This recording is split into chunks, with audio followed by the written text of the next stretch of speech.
Good morning, Facebook. Oh, man.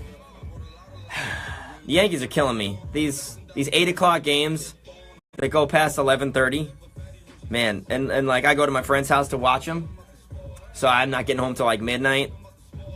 It's not a good look. Super tired. Fortunately, today's game is at like 4 or 5. So I don't have to stay up really late to watch it. Does that mean I'll get to bed on time? Probably not. Probably going to stay up anyway because I'm irresponsible. But one thing I am responsible with is making sure that we have the latest in pop culture and celebrity gossip news coming your way in 9 seconds. So I'm going to put my headphones on. I'm going to turn the volume up so I can't even hear myself talk. I'm going to let the magic voice do his thing. Then I'm going to turn the mic on. Here we go. Nicki Minaj is currently in Miami working on her upcoming album. She hasn't gotten the title locked down yet, but she says it will be something, quote, super, super iconic.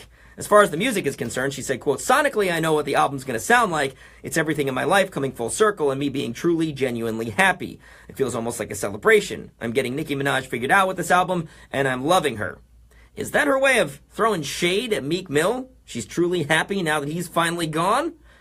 Daniel Radcliffe, who most famously played Harry Potter in the movies, has a refreshing take on Hollywood life. He says he doesn't like it when actors complain about how hard their work is, especially when they're portraying someone non-fictional who actually lived through all the difficult circumstances that they're pretending to be in.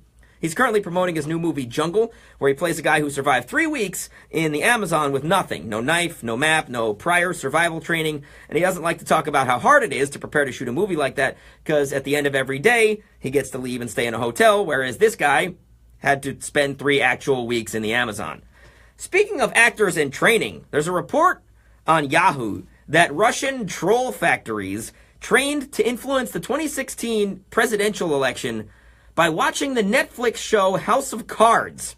This is all very much a conspiracy theory type stuff, but I'm not making it up. These troll factories are allegedly organizations that Vladimir Putin used to impact the election by way of comments on internet forums. They were forced to watch House of Cards in English so that they would have enough of an understanding of how American politics work to actually comment on it, and then they were sent off to slam Hillary Clinton.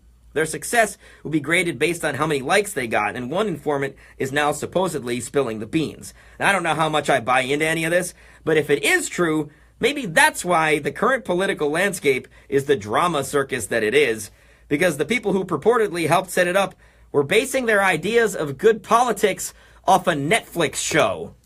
The Kid in the Morning. Next. It's so crazy that I'm like, could that be true? Is it true? I mean, that's not even Russian hacking. That's a troll factory. They just sent people off to slam Hillary in like news sites. I'm assuming Facebook, any kind of public forums. And again, I don't know. Like this anonymous guy came forward and he's claiming that all this is true. They trained him watching House of Cards. But it's just so wacky. Everything in the American political climate right now is so ridiculous that I'm like, yeah, you know what? Could be true. Why not? At least it's interesting to talk about. Anyway, what do we got coming up this morning? Gave away my Cardi B tickets. I'll have some more of those tomorrow. Get you qualified for pit passes to the show. I know Scott Pank has some tickets to see The Locks this Saturday at Upstate Concert Hall. Plus, we got the Cubicle Show on the way, and we're going to discuss this. We're going to discuss this idea we had about who the president and the cabinet of hip-hop should be. So that should be fun. This all went down in the Cubicle, actually, after the Cubicle Show was over. And that's why we started doing the show in the first place, was to kind of like, we had these conversations and we're like, other people need to hear about this stuff. So we wanted to share that, and that's why we do the Cubicle Show. So 10:30 a.m. Eastern Time, 3 hours from now, just about.